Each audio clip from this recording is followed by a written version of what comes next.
Welcome back, readers. Miss Maxella here with you today to talk about setting goals and tracking progress in Lesson 4. I hope everyone is having a fantastic day so far.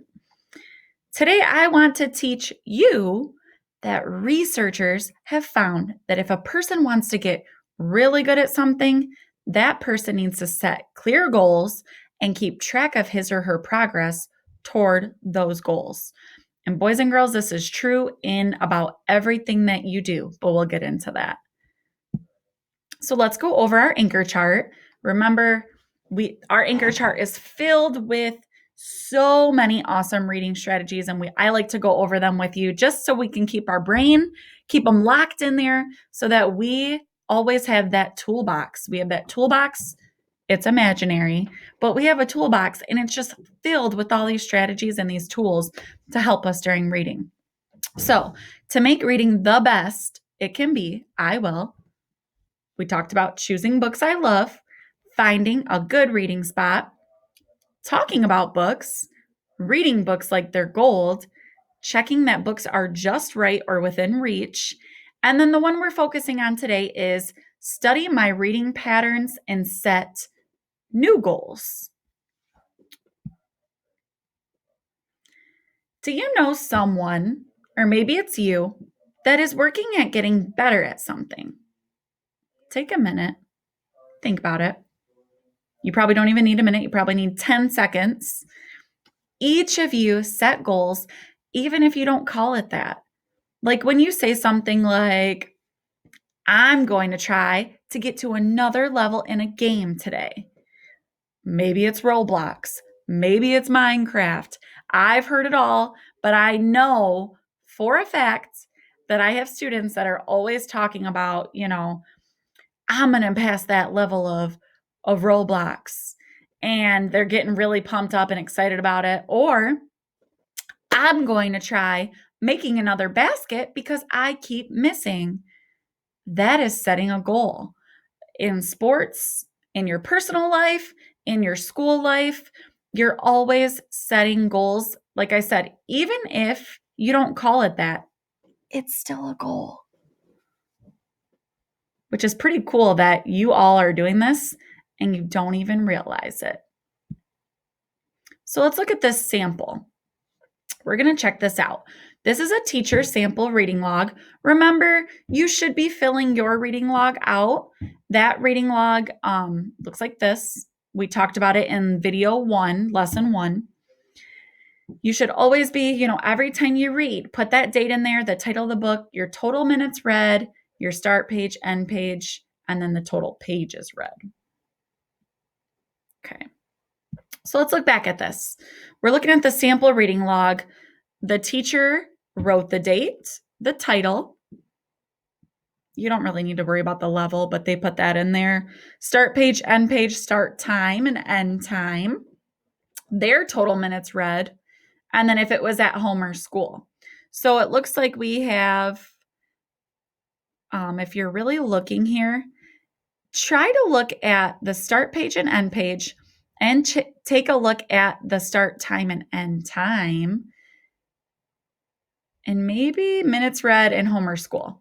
So I want you to pause for a second, take a minute to look at this, and tell me, what do you notice and what patterns you see just by typing it right here on the sticky note. And go ahead and start.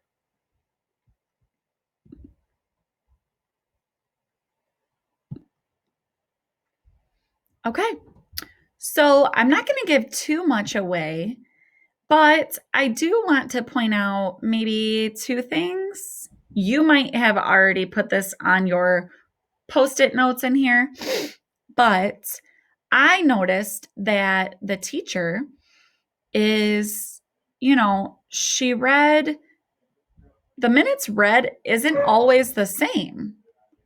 So it looks like, she read for a long time, but then she kind of didn't read for a long time, but then she read for even longer. So about the time, right? I do want to point out that it's okay that you don't read the same amount of time every single night. It's not always going to look the same, and that's okay. Another thing that I noticed is that um it looks like, you know, it's different based on the type of things that she's reading, or he or she. Of course, that could be a boy teacher or a girl teacher. Um, but like in some of these, it's roughly 20 pages, maybe. But then here was only 2 pages, but it took not a long time, but for 2 pages, that kind of took a long time. So just tell me what you notice and what your patterns are and what you see there, because I just want you to know that you are going to have days where you are really on the ball with your reading log, and you're tracking it. And we track it for ourselves. It's not for anybody else. It's not for your teacher, because it's all about you. And then looking back to see what goals you need to set. And that's truly the whole idea behind a reading log, boys and girls, is we want you to grow as a reader and set goals for yourself and think about what you need to work on. And what better way to do that than with this awesome reading log? So don't forget to be tracking it. Again, it's just for you so that you're building your reading life and becoming a stronger reader. So with that being said, we are going to set reading goals today. And that's my little what? So that's on your own. You're doing this on your own. Think about yourself as a reader. I want you to look at the reading log that you filled out so far. Did you fill it out like you should be doing each time you read? I'm not going to remind you every single lesson, because I just want you to remember, I should be filling that out. So now you're going to set 2 goals, and then you're going to say what you will do to achieve the goal. I put some examples here, like choosing just right books, maybe increasing your reading stamina, which means you're reading in the zone for a longer amount of time. You're talking about books more with somebody. You want to do that because you don't really do that right now. Maybe you don't really have a good reading spot, and that's a goal that you're going to set for yourself. Maybe you need to use a storyteller's voice when reading, because lately you've been reading like a curmudgeon. So those are just some options there. You don't have to pick from those. You can choose your own. Absolutely pick your own. But you do have to tell us what you will do to achieve that goal. So if you were going to put choose just right books in here, then maybe what you're going to do to achieve that book is to really look in your books before you choose them, and you spend a little bit more time picking those out on Epic or in your own home or at the library or wherever you're choosing books. You're just actually spending more time picking the right one. So maybe that is your game plan, your action plan of how you're going to achieve that goal. So don't forget, put 2 goals down and then tell us how will you do it? How are you going to achieve this goal? Because we always want to set goals, and then we always want to crush them. Have an awesome time during reading today. I can't wait to read all your goals.